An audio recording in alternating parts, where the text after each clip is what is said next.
Jogging training park में अगर तेज तेज भागा जाए तो ये भी जिस्मानी वर्जिश कहलाती है। इससे सांस की वर्जिश भी होती है और जिस्म से बहने वाला पसीना अंदर की चर्बी को पिघला देता है, जिससे जिस्म और दिल दोनों पुरकशिश बन जाते हैं। इसके साथ अगर चहलकदमी की जाए तो इससे भी बहुत से फायदे हासिल होते हैं।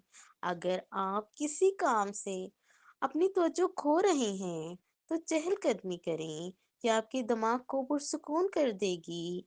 इसी तरह अगर आपको गुस्सा आ रहा है या आप ज़हनी टेंशन का शिकार हैं, तो भी चलना आपके लिए फ़ायदेमंद है। और अगर मॉर्निंग वॉक की जाए, तो वो सबसे बेस्ट है।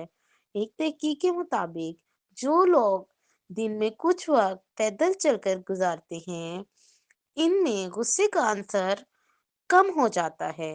वर्जिश करने से आप एक्टिव रहते हैं। इसके साथ फिजिकल वर्जिश आपके मसल्स को मजबूत बनाती है। आप फिट रहते हैं और यही है आपकी सेहत का राज।